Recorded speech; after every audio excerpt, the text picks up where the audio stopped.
Hi మామ. ఈ week ఎందుకు డబుల్ ఎలిమినేషన్ పెట్టాల్సి వచ్చింది? నిఖిల్ నిజంగానే ఎలిమినేట్ అవ్వగలిగే కంటెస్టెంటేనా?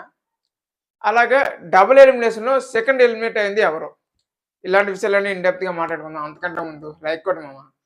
లైక్ కొట్టి వీడియో చూడడం కంటిన్యూ చేయి. ఇంకా టాపిక్ స్టార్ట్ చేస్తే, ఈ వారం ఎందుకు డబుల్ ఎలిమినేషన్ పెట్టాల్సి వచ్చిందంటే, మీకు తెలుసు ఈ వీక్ డబుల్ ఎలిమినేషన్ జరిగింది. లాస్ట్ వీక్ కూడా డబుల్ ఎలిమినేషన్ జరిగింది. అంటే 2 weeks back to back double elimination జరిగాయి సీజన్ 9లో. ఈ వీక్ అయితే ఆల్రెడీ ప్రీ ప్లానెడ్‌గా డబుల్ ఎలిమినేషన్ జరిగింది. బట్ లాస్ట్ వీక్ మాత్రం ప్రీ ప్లానెడ్ డబుల్ ఎలిమినేషన్ కాదు. ఎందుకనంటే వాళ్ళు సింగిల్ ఎలిమినేషన్‌కే ఫిక్స్ అయ్యారు. బట్ రామారావుతో ఆ ట్విస్ట్ అనేది ఇచ్చారు కదా! తనకు తానుగా సెల్ఫ్ ఎఫెక్టెడ్ అయిపోవడం బిగ్ బాస్ టీమ్ కూడా ఎక్స్‌పెక్ట్ చేయలేదంట. అందుకే డబుల్ ఎలిమినేషన్ పెట్టాల్సి వచ్చింది. అయితే ఈ వారం ఎందుకు డబుల్ ఎలిమినేషన్ పెట్టాల్సి వచ్చింది? దాని మెయిన్ రీజన్ ఒకసారి మాట్లాడుకుంటే, దీనికోసం ఒక చిన్న ఈక్వేషన్ అనేది మీకు అర్థం కావాలి మామ. ఆ ఈక్వేషన్ ఏంటి అంటే 10థ్ వీక్ నుంచి బిగ్ బాస్ ఇంక 15 వీక్స్ వరకు ఉంది. ఈ వీక్‌తో కాలిక్యులేట్ చేస్తే 10, 11, 12, 13, 14, 15 6 వీక్స్ ఉన్నాయి. హౌస్‌లో ప్రెజెంట్ ఉన్నది 11 మెంబర్స్. అయితే లాస్ట్ వీక్ వచ్చేసరికి టాప్ 5 మెంబర్స్ ఉంటారు కాబట్టి ఆ వీక్‌ని ఆ 5 మెంబర్స్‌ని తీసేస్తే ఇంకా 5 వీక్స్ ఉంటారు. Remaining contestants 6 members. ఈ సీజన్‌లో ఇప్పటి వరకు నో ఎలిమినేషన్ వీకే లేదు కాబట్టి ఆ ఎలిమినేషన్ వీక్ కూడా ప్లాన్ చేస్తారు. ఒక వీక్ తీసేస్తే ఇంకా 4 వీక్స్ మాత్రమే ఉంటాయి. కంటెస్టెంట్స్ మాత్రం 6 మెంబర్స్ ఉంటారు. అంటే ఎలా లేదన్నా 2 వీక్స్ డబుల్ ఎలిమినేషన్ జరగాలి. కాబట్టి ఈ వీక్ డబుల్ ఎలిమినేషన్ పెట్టడం జరిగింది. ఇంకా 11థ్, 12థ్ వీక్‌లో డబుల్ ఎలిమినేషన్ జరగదు. 13థ్, 14థ్ వీక్‌లో డబుల్ ఎలిమినేషన్ ఉంటుంది. మిడ్ మిడ్ ఎలిమినేషన్ కూడా జరిగే అవకాశం కూడా ఉంది. అయితే ఇంకో రీజన్ కూడా ఉంది మామ. ఆ రీజన్ ఏంటి అంటే ఆల్రెడీ 10థ్ వీక్‌లో లీస్ట్‌లో ఉన్నది ఇద్దరు కూడా అదర్ లాంగ్వేజ్ కంటెస్టెంట్సే. ఒకవేళ వీళ్ళిద్దరిని గనుక డబుల్ ఎలిమినేషన్ పేరుతో ఎలిమినేట్ చేసేస్తే next week family members week. ఆ ఫ్యామిలీ వీక్‌లో వీళ్ళ పేరెంట్స్ వీళ్ళ రిలేటివ్స్ వస్తే వాళ్ళందరూ అదర్ లాంగ్వేజ్‌లో మాట్లాడతారు. ఆ ఎమోషన్ అనేది ఆడియన్స్‌కి డైరెక్ట్‌గా కనెక్ట్ అవ్వదు. వాళ్ళు సబ్‌టైటిల్స్‌లో చదువుకోవాలి. ఇంత ఇబ్బంది ఎందుకు అనే రీతిలో కూడా బిగ్ బాస్ టీమ్ ఆలోచించి వీళ్ళిద్దరిని కూడా డబుల్ ఎలిమినేషన్ పేరుతో ఎలిమినేట్ చేశారు. వీళ్ళిద్దరూ ఎలిమినేట్ అవ్వడం వల్ల 5 స్టార్మ్‌గా వచ్చిన అందరూ కూడా ఎలిమినేట్ అవ్వాల్సొచ్చింది. క్లీన్ స్వీప్ అయిపోయారు ఆడియన్స్ దృష్టిలో. ఫ్రెష్‌గా ఫ్యామిలీ వీక్ స్టార్ట్ చేద్దాం అన్న పాయింట్ ఆఫ్ వ్యూలో కూడా వీళ్ళిద్దరిని ఎలిమినేట్ చేసి ఉంటారని ప్యూర్‌లీ నా ఒపీనియన్ మామ. ఇంకా ఈ వారం డబుల్ ఎలిమినేషన్‌లో ఫస్ట్ ఎలిమినేట్ అయింది నిఖిల్. సెకండ్ ఎలిమినేట్ అయింది గౌరవ్. నిఖిల్ ఎలిమినేషన్ అనేది సాటర్‌డే ఎపిసోడ్‌లో, గౌరవ్ ఎలిమినేషన్ అనేది సండే ఎపిసోడ్‌లో చూపిస్తారు. వీళ్ళిద్దరూ ఆడియన్స్ ఓటింగ్‌లో లీస్ట్‌లో ఉన్నారు కాబట్టి ఎలిమినేట్ అవ్వాల్సి వచ్చింది. తనుజ తనకున్న గోల్డెన్ బాల్ పవర్‌ని వీళ్ళిద్దరికీ కూడా యూజ్ చేయలేదు. ఆ గోల్డెన్ పవర్ అనేది వేస్ట్ అయిపోయింది. అయితే ఫస్ట్ ఎలిమినేట్ అయిన నిఖిల్ నిజంగానే ఎలిమినేట్ అవ్వాల్సిన కంటెస్టెంటేనా అంటే యెస్ మామ. ఎలిమినేట్ అవ్వాల్సిన కంటెస్టెంట్ కాబట్టే ఎలిమినేట్ అవ్వాల్సి వచ్చింది.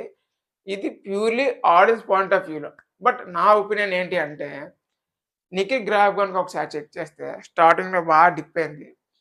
బట్ 9థ్, 10థ్ వీక్ వచ్చేసరికి చాలా ఇంప్రూవ్ అయ్యాడు. మెయిన్‌గా 10థ్ వీక్ మాత్రం టాస్క్‌లన్నీ సూపర్‌గా ఆడాడు. ఆల్‌మోస్ట్ కెప్టెన్ అయ్యేవాడు. జస్ట్ మిస్‌లో కెప్టెన్ మిస్ చేసుకున్నాడు. నిఖిల్ స్ట్రాంగా, వీకా అంటే ముందుగా వచ్చిన 5 కంటెస్టెంట్స్ అందరిలోనే చాలా చాలా స్ట్రాంగ్ మామ. రిమైనింగ్ హౌస్‌మేట్స్ అందరితోని పోలిస్తే చాలా చాలా బెటరే. దేంట్లో ఫిజికల్ టాస్క్‌లో మాత్రమే. మరి అదొక్కటే సరిపోతుందంటే అదొక్కటే సరిపోదు. మరేం కావాలంటే 'బిగ్ బాస్ 9' సీజన్‌లో సస్టైన్ అవ్వాలంటే టాప్ 5 వరకు ఉండాలన్నా, 13 వీక్ 12థ్ వీక్ వరకు ఉండాలన్నా మెయిన్‌గా ఉండాల్సింది strong bonds with strong people. నేను చెప్పింది మీకు అర్థమై ఉంటదనుకుంటాను. ఎందుకురా అంత స్ట్రాంగ్ సపోర్ట్ ఉండాలా? సపోర్ట్ లేకుండా విన్నర్ అయిన వాళ్ళు లేరా అంటే 'బిగ్ బాస్ 9' అయితే కంపల్సరీ ఉండాలి మామ. మీరు గనక ఫస్ట్ వీక్ నుంచి ఇప్పటి వరకు చూసుకుంటే ఎలిమినేట్ అయిన వాళ్ళందరికీ కూడా ఇండివిడ్యువల్‌గా ఆడదామని వచ్చిన వాళ్ళే. వాళ్ళకి ఎటువంటి సపోర్ట్ లేదు. అంత బాండింగ్ కూడా లేదు. కాబట్టి అందరూ ఎలిమినేట్ అయిపోయారు. నిఖిల్ కూడా అదే తరహాలో ఎలిమినేట్ అయిపోయాడు. గౌరవ్ కూడా అలాగే ఎలిమినేట్ అయిపోతాడు.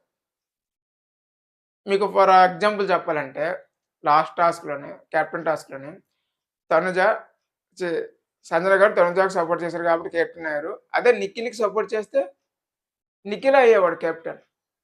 కెప్టెన్ అయ్యేవాడు. తర్వాత ఇమ్యూనిటీ వచ్చేది. సేవ్ అయ్యేవాడు. హౌస్‌లో ఉండేవాడు కదా! ఇక్కడ సపోర్టింగ్ లేదు గాబట్టే మనోడు కెప్టెన్ అవ్వలేదు. ఎలిమినేట్ అవ్వాల్సొచ్చింది.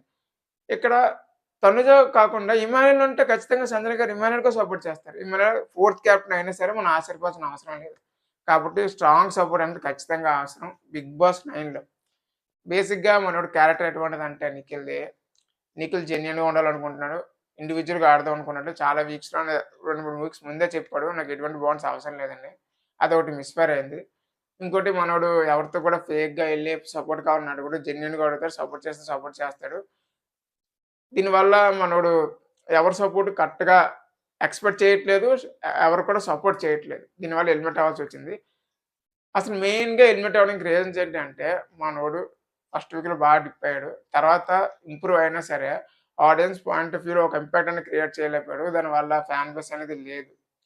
ఇంకోటి మనోడు ఎవరితో కూడా బాండ్స్ పెట్టుకోకపోవడం వల్ల, ఎవరు సపోర్ట్ చేయకపోవడం వల్ల, వాళ్ళు క్రాస్ ఓవరింగ్ అనేది మనోడికి అసలు యాడ్ అయ్యే ఛాన్స్ కూడా లేదు కాబట్టి, ఆడియన్స్ పాయింట్ ఆఫ్ వ్యూలో వీక్ కంటెస్టెంట్‌గా తేల్చేసి ఎలిమినేట్ చేశారు. ఇతనే కాదు 5 స్టార్‌గా వచ్చిన వాళ్ళందరూ కూడా సేమ్ రీజన్స్ వల్లే తక్కువ ఓట్లు పడ్డాయి. వాళ్ళందరూ కూడా ఎలిమినేట్ అయిపోయారు.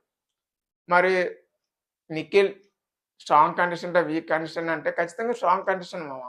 బట్ సీజన్ 9కొచ్చేసరికి ఇండివిడ్యువల్ గేమ్ ఆడిన వాళ్ళకి అంత ఆడియన్స్ అంత ఓటేయట్లేదు కాబట్టి మనోడు ఎలిమినేట్ అవ్వాల్సొచ్చింది. మనోడు ఈ సీజన్‌కి కరెక్ట్ కాడు. ఒకవేళ 8, 7, 6 సీజన్‌లో వచ్చున్నా లేపోతే 9 తర్వాత అబోవ్ సీజన్‌లో వచ్చుండా కథ వేరేలా ఉండేది. మనోడు ఆల్‌మోస్ట్ టాప్ వరకు ఎళ్ళిపోయినా సరే ఆశ్చర్యపడాల్సిన అవసరం లేదని నా ఒపీనియన్ మామ. ఈ వీడియోకి ఇంతే మామ. ఇలాంటి మరిన్ని వీడియోలు కావాలంటే సబ్స్క్రైబ్ చేసుకొని బెల్ ఐకాన్ ఆన్‌లో ఉంచుకోండి. Bye bye.